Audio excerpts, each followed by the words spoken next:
What is science? What are the goals of science?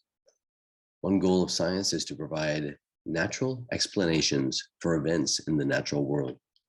Science also aims to use these explanations to understand patterns in nature and to make useful predictions about natural events. Biology is not just a collection of never changing facts or unchanging beliefs about the world, but instead these scientific facts, if they haven't changed already, are under evaluation, testing, discussion, and revision. So science is an organized way of gathering and analyzing evidence about the natural world. For example, researchers can use science to answer questions about how whales communicate, how far they travel, and how they are affected by the environmental changes. So science deals only with the natural world. Scientists collect and organize information in an orderly way, looking for patterns and connections among events.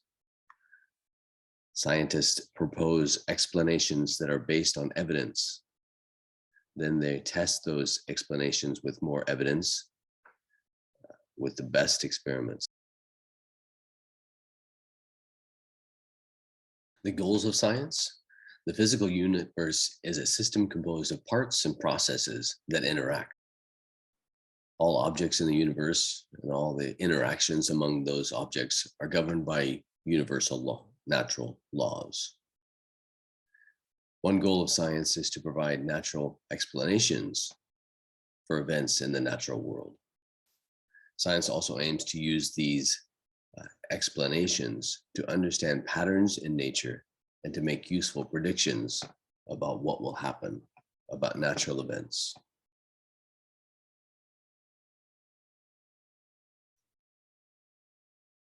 And so in science, it's not always certain and it doesn't always stay the same. Despite all our scientific knowledge, much of nature remains a mystery. Almost every major scientific discovery raises more questions than it answers. This constant change shows that science understanding continues to expand. So learning about science means understanding what we know and what we don't know. Science rarely proves anything in absolute terms except by repeatable experiments. Scientists aim for the best understanding of the natural world that current methods can reveal.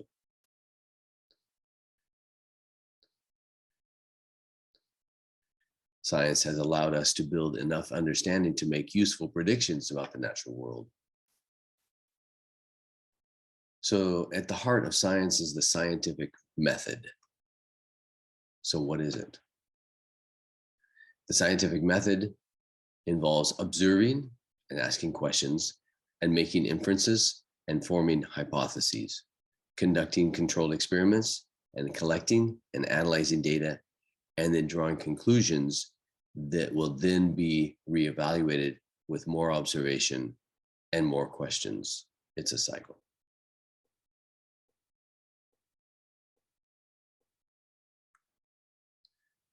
So scientific investigation begins with observation, the act of noticing and describing events or processes in careful, orderly way.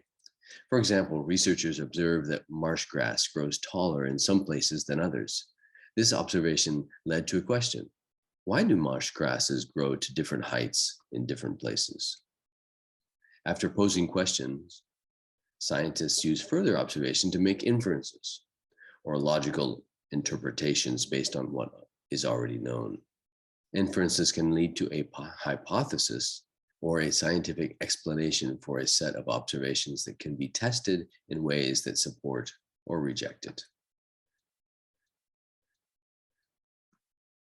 For example, researchers inferred that something limits grass growth in some places based on their knowledge of salt marshes. They hypothesized that marsh grass growth is limited by available nitrogen.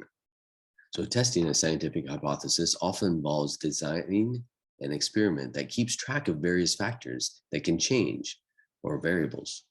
Examples of variables include temperature, light, time, and availability of nutrients. Whenever possible, a hypothesis should be tested by an experiment in which one and only one variable is changed. All other variables should be kept unchanged or controlled. This type of experiment is called a controlled experiment, where you have only one variable in change. It is important to control variables because if several variables are changed in the experiment, researchers can't easily tell which variable is responsible for any result they observe. The variable that is deliberately changed is called the independent variable, also called the manipulated variable.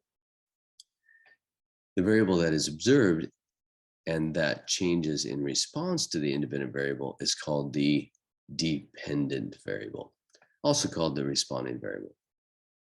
In graphing these, the independent variable is in the x-axis. The dependent variable is most commonly in the y-axis. Typically, an experiment is divided into control and experimental groups. A control group is exposed to the same conditions as the experimental group, except for one independent variable.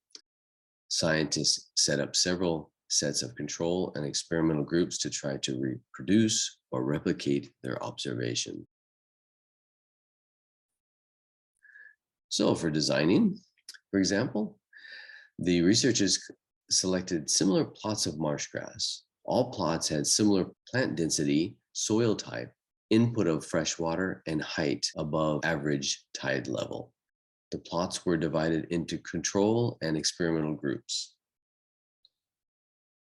The researchers added nitrogen fertilizer, the independent variable, to the experimental plots. They then observed the growth of the marsh grass, the dependent variable, in both experimental and control plots. Scientists recorded experimental observations, gathered information on the collected data. There were two types of data, quantitative and qualitative. So this is control group, they measure the height, and the experimental group, they measure the height. Is that qualitative or quantitative? Quantitative data are numbers obtained by counting or measuring. In the marsh grass experiment, it could include the number of plants per plot, plant size, or growth rate for quantitative data.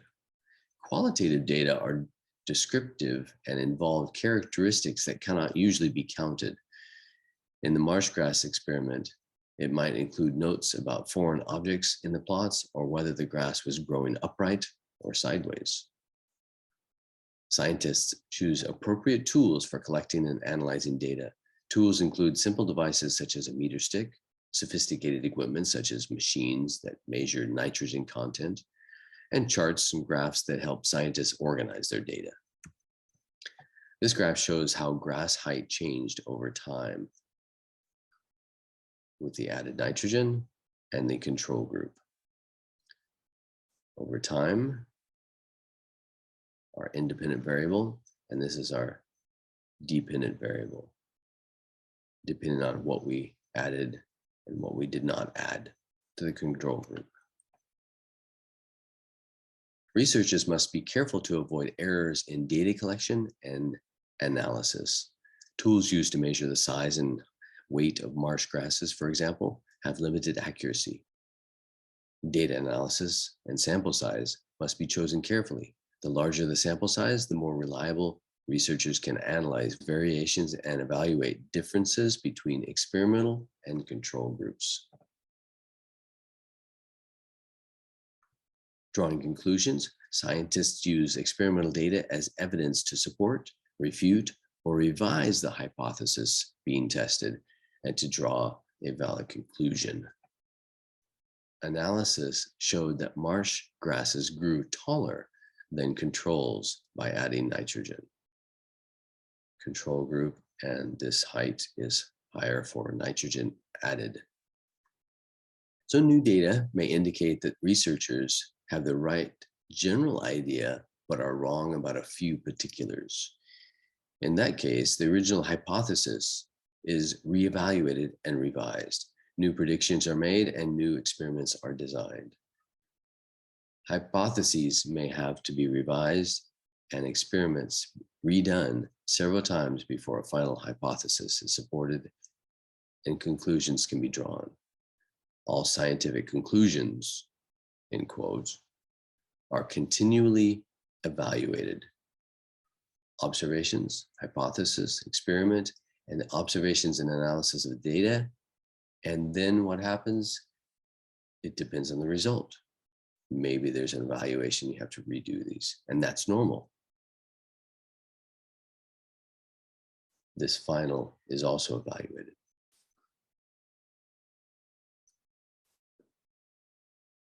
So let's do a case study on spontaneous generation. Spontaneous generation was the understanding that life could arise from non-life. It is now defunct, proved false. So we start with dust, and then we got mites. The dust became mites. So how about this one? We start with corn kernels, and we add some dirty rags, and we get mice. Is it true? No. Another example, if we start with meat, we get maggots. The meat becomes maggots. No. The father of experimental biology, Francesco Redi. In Redi's experiment, he opened up and had meat on these two sides, open containers, 2 examples, and allowed flies to enter the container. Then in the open jars, the meat became filled with flies. In this case, he covered with tightly sealed jars. The flies were around, but the only thing that happened is the meat became desiccated. The water left. It dried out. And in this case, mesh covered jars, the flies appeared. The mesh covered jars evidently had something that came out that the flies liked. So they collected on the top of the jar, on the top of the mesh, as the meat was desiccated.